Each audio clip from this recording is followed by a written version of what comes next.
Shalom saudara dikasihi Tuhan, selamat siang. Kiranya Tuhan memberkati, melindungi dan menjaga Bapak Ibu seluruh para pendengar dimanapun berada. Bapak Ibu dikasihi Tuhan, sebelum kita mendengarkan firman, kita berdoa.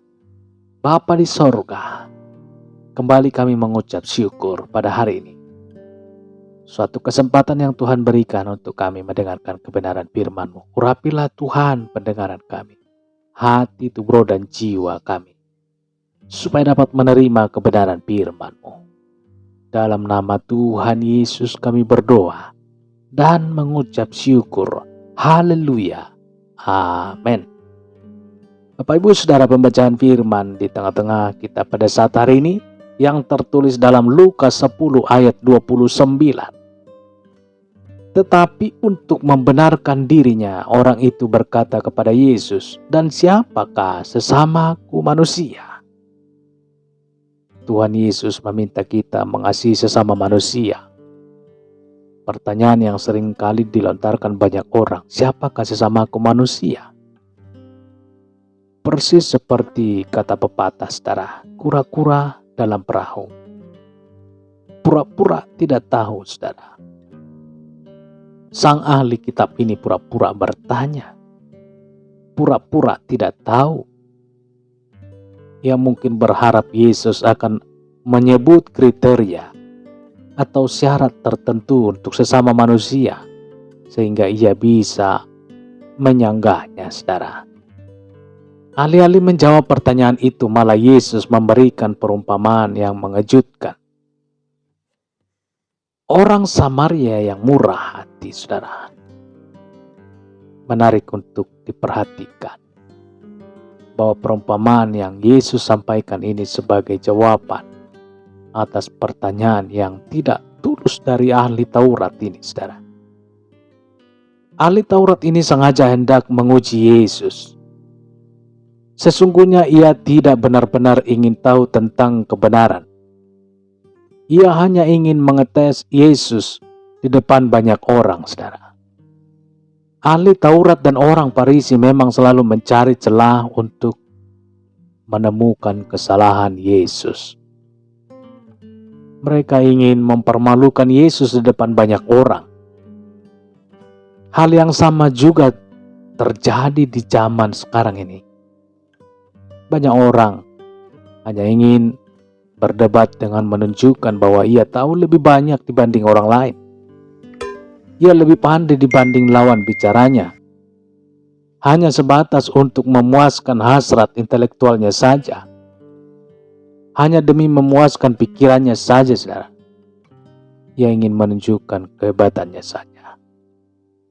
Tidak lebih daripada itu. Padahal kalau kita lihat hidupnya jauh panggang dari api, saudara. Beda sekali dengan perkataannya. Memang dunia kekristenan sangat menyedihkan dewasa ini. Tidak saja jemaat, majelis gereja, bahkan pendeta pun sama saja. Keterlibatan seseorang dalam pelayanan tidak berarti ia mentaati firman Tuhan. Saudara dikasihi Tuhan, ketika dihadapkan pada kebutuhan sesamanya, pada saat ia melihat sesamanya menderita dan membutuhkan uluran tangannya, baik sang imam maupun orang Lewi sama-sama tidak peduli. Mereka gagal mempraktekkan kebenaran yang mereka ketahui dan yang mereka beritakan. Mungkin mereka takut mengambil resiko menolong orang yang belum mereka kenal. Banyak orang tidak mau repot karena menolong sesamanya.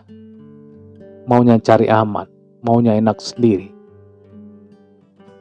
Egois sekali, saudara. Mungkin juga orang Lewi dan sang imam sedang terburu-buru. Ada kesibukan yang tidak bisa ditinggalkan. Ada rapat kantor. Ada rapat pelayanan dan rapat-rapat lainnya, saudara. Bukankah kita pun kerap seperti itu? Keaktifan kita melayani bukan jaminan bahwa kita selalu mentaati firman Tuhan. Nah, siapakah sesamamu manusia? Itulah pertanyaan pura-pura dari sang ahli Taurat. Itulah sebabnya Yesus kemudian bertanya balik kepadanya. Menurut pendapatmu, siapakah di antara ketiga orang yang melihat orang yang dirampok itu yang bisa disebut sesama manusia? Orang Samaria adalah keturunan Yahudi yang sudah berdarah campuran, sehingga kurang diterima bahkan dihindari oleh orang Yahudi asli, saudara. Namun kita menyaksikan justru orang Samaria lah yang memberikan pertolongan ketika mendapati orang Yahudi yang sekarat itu. Sungguh sebuah contoh yang dramatis, saudara. Memilukan sekaligus menyedihkan. Orang yang ditolongnya bukan hanya berasal dari kaum yang berbeda suku. Korban perampokan yang terkapar itu adalah orang Yahudi yang selama ini menghina atau memandang rendah dan mengasingkan kaumnya, orang Samaria itu. Sebagai pengikut Kristus, kita pun dipanggil melakukan hal yang sama seperti orang Samaria yang baik hati itu. Mengasihi sesama manusia bukan karena mereka sama dengan kita, saudara. Bukan juga karena ia pernah berbuat baik kepada kita. Kita harus melakukannya karena Tuhan menghendaki kita menyatakan kasih-Nya kepada sesama kita. Saudara dikasihi Tuhan, Tuhan Yesus meminta kita mengasihi sesama manusia. Bukan manusia yang sama dengan kita, bukan.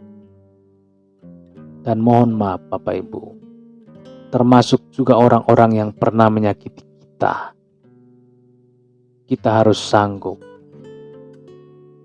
Bapak Ibu dikasihi Tuhan, demikian pendengaran firman Tuhan. Kiranya Tuhan memberkati, memberikan kekuatan untuk kita dapat mengasihi sesama. Kita berdoa. Bapa di dalam sorga, terima kasih Tuhan, kami sudah mendengarkan firman-Mu. Tuhan, berikanlah kami kekuatan untuk kami dapat menjalankan firman-Mu. Untuk kami bisa mengasihi sesama kami, mengasihi musuh kami. Karena itu adalah kelebihan daripada orang-orang yang tidak mengenal Engkau. Tuhan Yesus, ajarlah kami untuk taat setia, berguna bagi kebenaran firman Tuhan, berguna bagi pelayanan-Mu Tuhan. Biarlah Engkau siapkan hati dan pemikiran kami untuk berjalan dalam kebenaran firman, memberitakan kabar baik. Termulialah Tuhan, termulialah Engkau ya Yesus. Berikan kami Tuhan kesehatan, dan berikan kami sukacita damai sejahtera yang daripada sorga. Biarlah kami Tuhan benar-benar menjadi berkat bagi sesama kami dimanapun berada. Dalam pekerjaan aktivitas baik dalam setiap perjalanan kami. Tuhan Yesus, tolong kami Tuhan untuk kami kuat berjalan di dalam kebenaran firman Tuhan. Terpujilah nama-Mu. Kami juga teringat Tuhan, di antara para pendengar apabila ada yang mengalami suatu penyakit, dengan kasih Tuhan dan pertolongan-Mu Tuhan, yang menjamah tubuh yang sakit pada saat hari ini, sehingga yang sakit disembuhkan.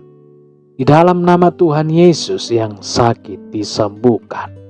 Dalam nama Yesus, kami yakin dan percaya bukan karena kurang panjang tangan-Mu Tuhan untuk menjamah, tetapi karena kasih Tuhan yang punya cara, punya waktu indah pada waktunya.